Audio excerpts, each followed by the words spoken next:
You click the button, End Task, Force Quit, Kill, whatever your computer happens to call it, and for a second, nothing happens.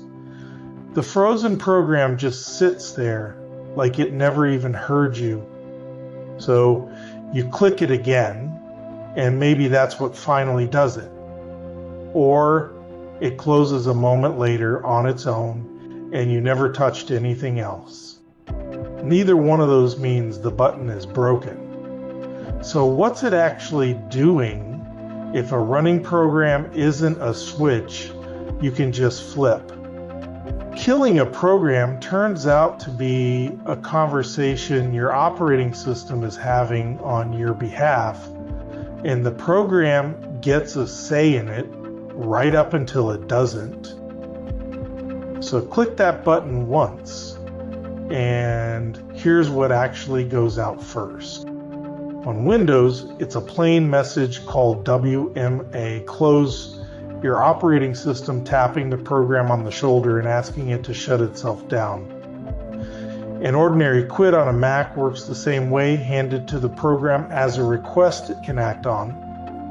And on Linux, the same ask has its own name too, SIGTERM, the terminate signal.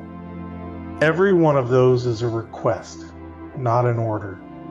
The program is expected to close its files, let go of anything it's holding on to, and finish up, and only then actually exit. But a program that's actually stuck can't hear a polite request, and it just doesn't answer. So after a wait, or on that second click, your computer stops asking. On Windows, that's TerminateProcess, a direct order with no negotiation left in it. On a Mac, Force Quit sends the signal called SIGKILL. And on Linux, the same signal has the same name, kill, -9. None of those three can be caught, blocked, or talked out of by the program. Your operating system just erases it. No cleanup, no last save, no chance to finish what it was doing.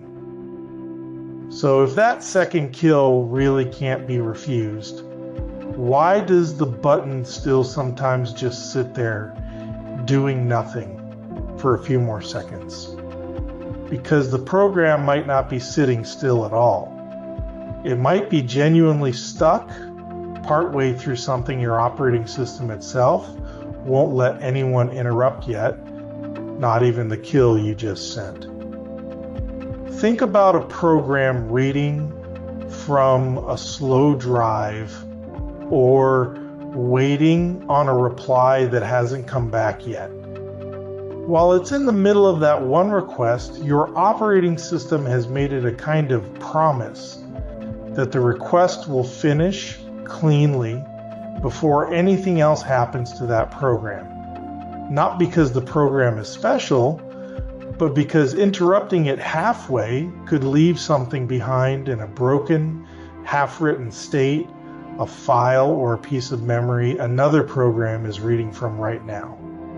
So even the kill has to wait its turn, in line behind a promise your operating system already made. Which means a frozen program usually isn't refusing you at all. It's waiting on something that hasn't answered yet, and your computer is holding its word until that one thing finishes. I think that's the part most of us never see, the moment it does finish. The kill that was already queued up lands immediately. None of this would even be a decision to make if a running program weren't its own separate thing to begin with, held apart from every other program on your machine on purpose.